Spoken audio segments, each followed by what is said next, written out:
Good evening. Good evening and welcome to historic Williamsburg. We are gathered here in the chambers of the House of Burgesses. In 1705, the people of the Virginia colony gathered here to take on the extraordinary task of governing themselves. Before there was a Declaration of Independence, a Constitution, or a Bill of Rights, there were people in this room. The people who served here ultimately dreamed of what a new nation, unlike anything the world had ever seen, could be. The United States was founded on the idea that ordinary people could reject the unacceptable excesses of poor leadership, band together to demand better of their government, and create a nation that would be an example for the world. And this year, as we celebrate 250 years since America declared our independence from tyranny, I can think of no better place to speak to you as we reflect on the current state of our union. Tonight, as we watched our nation's lawmakers gather for a joint session of Congress, we did not hear the truth from our president. So let's speak plainly and honestly, and let me ask you, the American people watching at home, 3 questions. Is the president working to make life more affordable for you and your family? Is the president working to keep Americans safe both at home and abroad?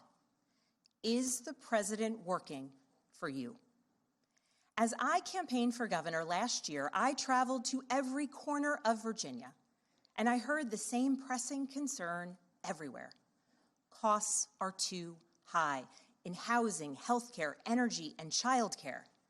And I know these same conversations are being had all across this country.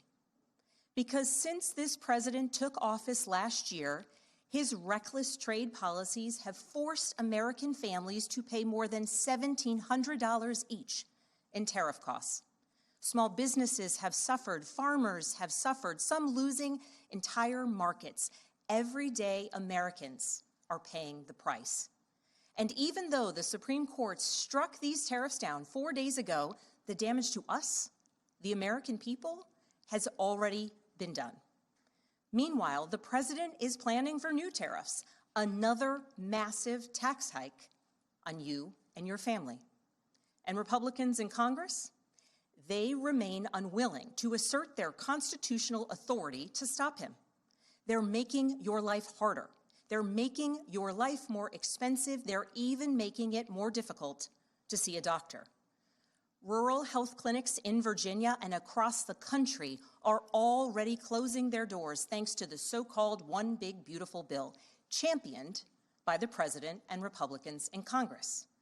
And tonight, the president celebrated this law, the one threatening rural hospitals, stripping health care from millions of Americans and driving up costs in energy and housing, all while cutting food programs for hungry kids.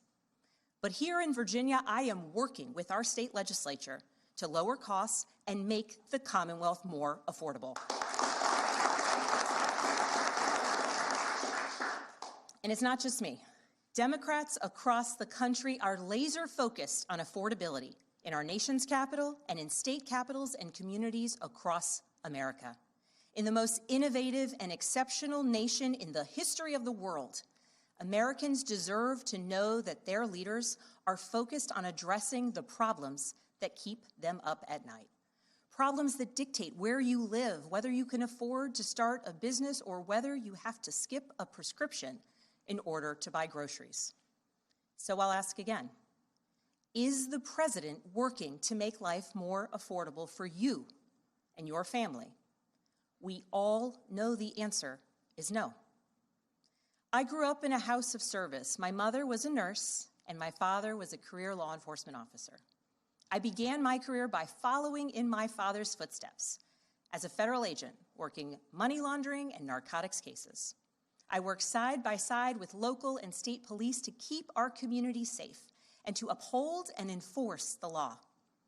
Law enforcement officers across the country know that it is a unique responsibility to do the serious work of investigating crimes, comforting victims, and making arrests. It's about building trust, and that requires an abiding sense of duty and commitment to community. And yet, our president has sent poorly trained federal agents into our cities, where they have arrested and detained American citizens and people who aspire to be Americans. And they have done it without a warrant. They have ripped nursing mothers away from their babies. They have sent children, a little boy in a blue bunny hat, children to far-off detention centers. And they have killed American citizens in our streets. And they have done it all with their faces masked from accountability.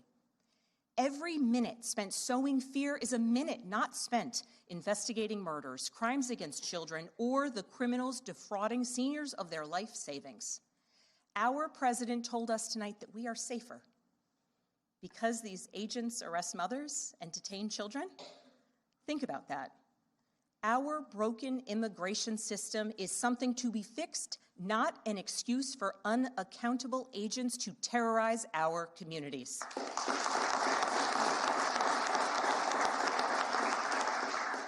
After working in law enforcement, I continued my career of service as a CIA officer, working undercover to protect the United States and our allies from global threats, terrorism, nuclear weapons, and the aggression of adversarial nations around the globe.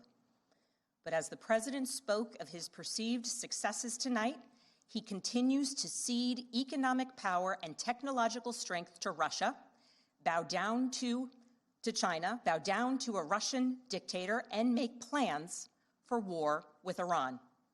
Here's the truth. Over the last year, through DOGE, mass firings, and the appointment of deeply unserious people to our nation's most serious positions, our president has endangered the long and storied history of the United States of America being a force for good. So I'll ask again, is the president working to keep Americans safe, both at home and abroad? We all know the answer is no. In his speech tonight, the president did what he always does. He lied, he scapegoated, and he distracted.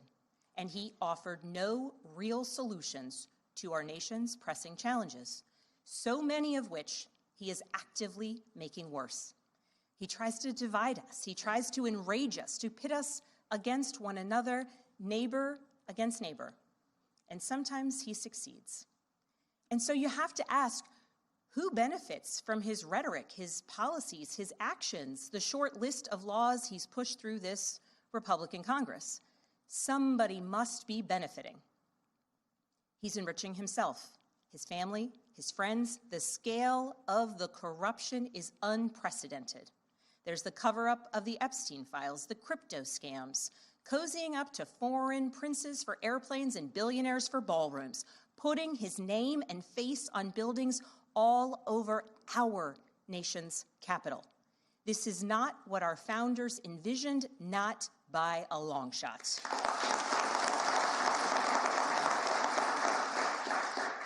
So I'll ask again, is the president working for you? We all know the answer is no. But here's the special thing about America. On our 250th anniversary, we know better than any nation what is possible when ordinary citizens, like those who once dreamed right here in this room, reject the unacceptable and demand more of their government. We see it in the determination of students organizing school walkouts all across the country, whose voices are becoming so powerful that the governor of Texas seeks to silence them. We see it in the bravery of Americans in Minnesota standing up for their communities, from peacefully protesting in sub-zero temperatures to carpooling children to school so that their immigrant parents are not ripped away from them in the parking lot. As a mother of 3 school-aged daughters, I am inspired by their bravery, but I am sickened that it is necessary. And Americans across the country are taking action. They are going to the ballot box to reject this chaos.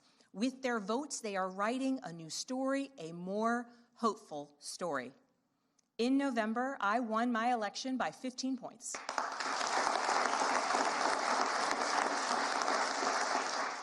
And we won 13 new seats in our state legislature.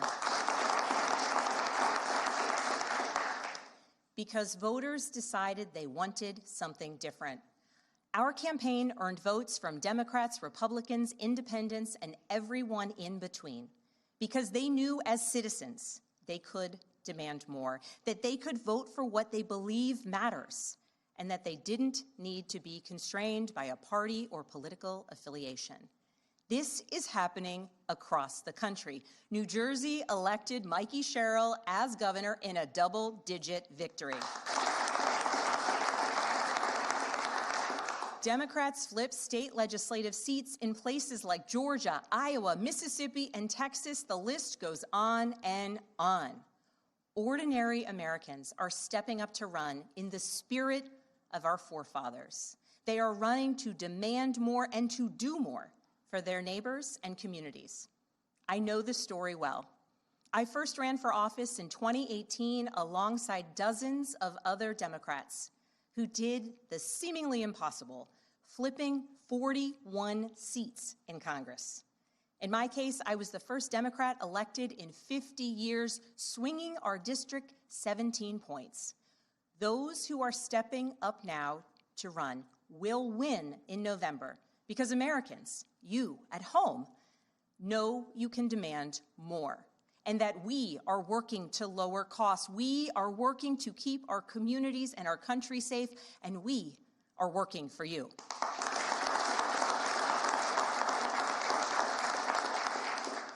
In his farewell address, George Washington warned us about the possibility of, quote, cunning, ambitious, and unprincipled men rising to power. But he also encouraged us, all Americans, to unite in a common cause, to move this nation forward. That is our charge once more, and that is what we are seeing across the country. It is deeply American and patriotic to do so, and it is how we ensure that the state of our union remains strong, not just this year, but for the next 250 years as well, because we, the people, have the power to make change, the power to stand up for what is right, the power to demand more of our nation.